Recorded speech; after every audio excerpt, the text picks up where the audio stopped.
Hello everybody, my name is Superpower and welcome to 5 Nights in Hoi4. And it's yet another episode of our favorite democracy A to Z, where I play every nation in Hearts of Iron 4 as their democratic path. And today is a nation in South America, and probably, maybe possibly the weakest out of all of them. Although today's nation is Ecuador. And to make the experience of playing Ecuador any good, I am playing on a mod that reworks South America, which link to will be in the description. And you might have noticed that I have a few other mods, but I encourage you to not really pay attention to them unless you want to have your mind consumed by the void of these weird creatures and icons. But yeah, I'll remind you that I am gonna play on all world randomized to make the experience as bad as possible. And is there anything interesting about Ecuador? I mean, yeah, there are a few things like the Galapagos or all the horrendous national spirits we have, and even the Ecuadorian Peruvian War, which actually did happen IRL, I think. But the mod supplies us with expansion of these things, and the democratic path doesn't look that bad, especially in the late game. As in every game, I research the necessities and get done with the game, as let's not pretend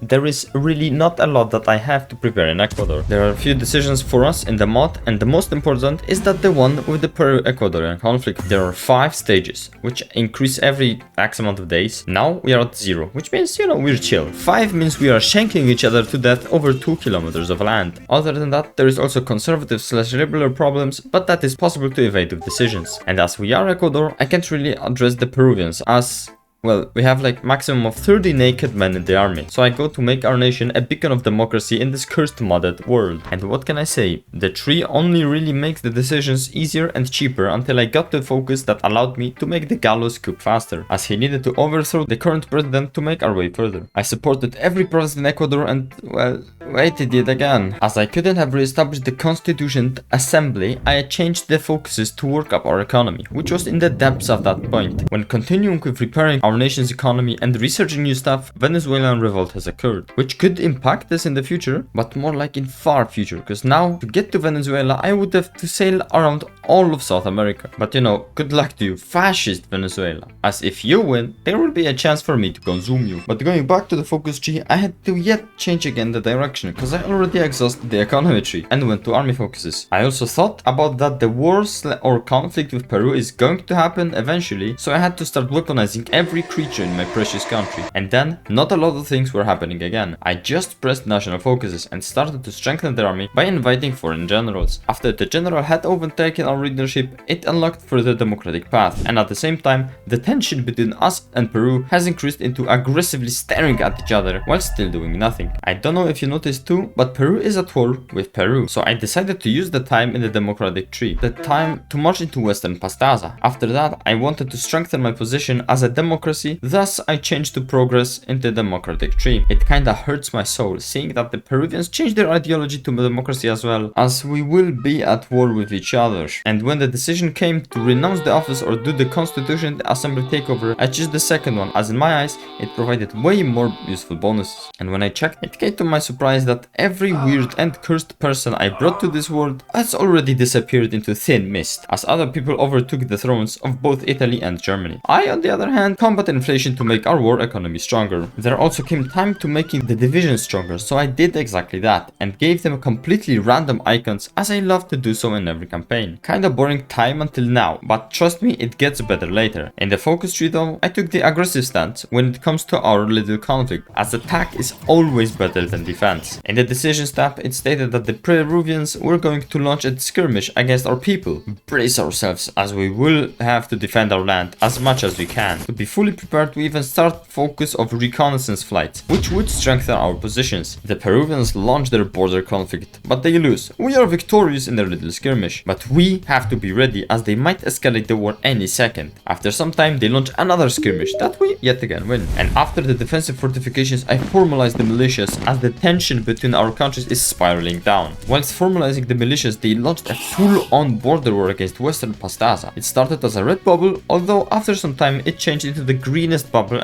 and we won the border conflict, getting even more buffs and nerfing the Peruvians. and they had to be nerfed as fuck for me to win this conflict, as they made a faction with the Colombians. So my job in defending got even more difficult now. And oh, it's getting hot. The tension is at 4, which is like a Wild West standoff. Everybody is waiting until the right moment to strike. The question was, who would it be that makes the first move? I could march into Piura and occupy their land and have a better standing position, but I decided to wait, so that the world wouldn't see me as the aggressor in this conflict. I recruited even more carabineers and the tension escalated to 5, which meant human lives would not be spared anymore. In the first try I make, I am the one that marches into Peruvian lands, making our countries at war with each other. I also did it because I thought that maybe I would have been only at war with Peru, but unluckily, it did not work like that. Colombian troops were called into this war, which made it very difficult to hold out against these two countries, as Ecuador. Even with microing every division I could, I was no match for these powerful nations. Thus, I had to reload and wait until they would attack me, since then I would have probably bigger chances. And you might ask me, Vincent, why will it be easier? Well, it's because first, we will have way more time to pump out troops, and not gonna lie,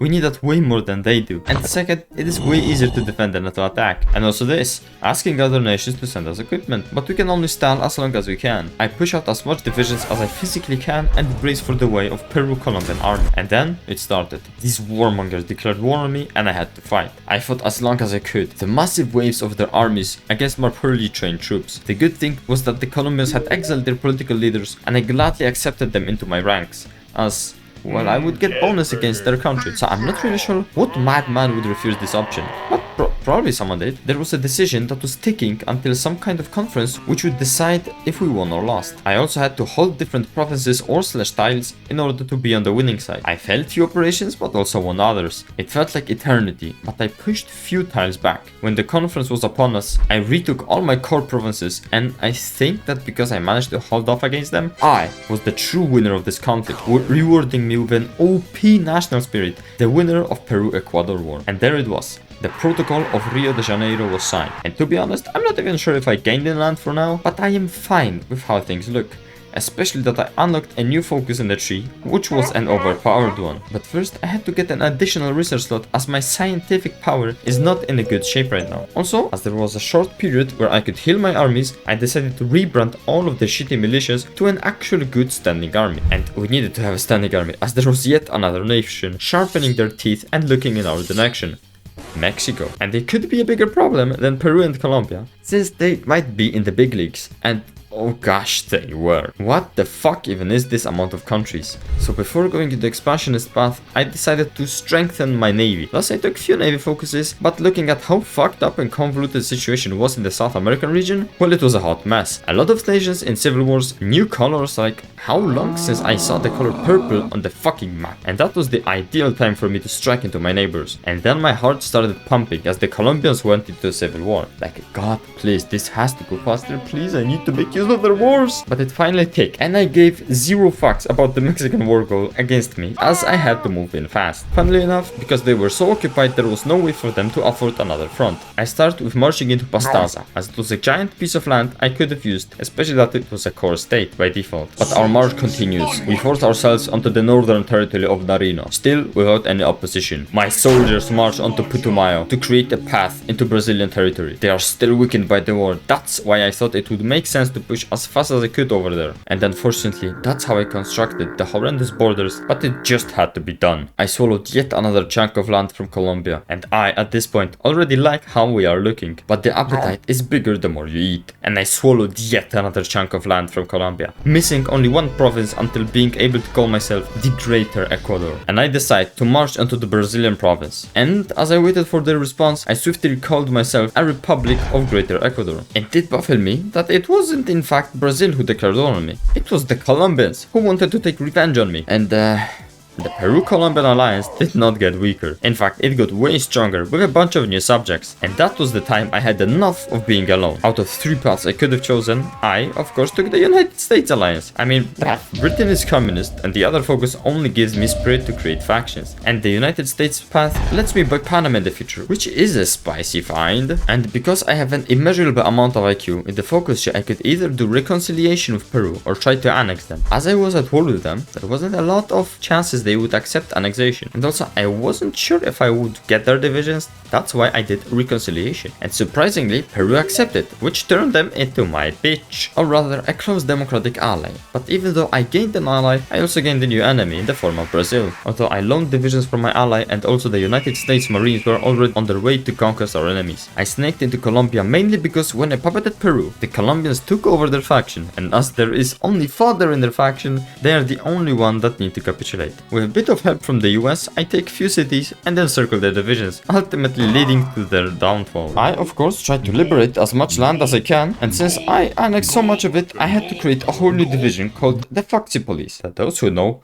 they know. Then it was the last country to take out, Brazil. Because they didn't join the fodder faction, I had to take them out as an extra war. Can't say that I don't like it, as if they would be in the other war, I would probably not get anything out of them. And when it's a whole different war, there is more chance for me to swallow some land. The not so cool thing is that there is no way to end this war quickly, due to the hellish supply in their fucking land. Like, having me build new fucking supply hubs is insane work. The AI should get an upgrade so that they would start building these fucking hubs as well. Other than that, this war wasn't spectacular. As I say, a long and tedious fight for barren fucking wastelands. In the end, we of course come out on top, even granting one of our generals adaptable player, which at that point, we have won the game. At the same time, we were a long way from winning the game. So why?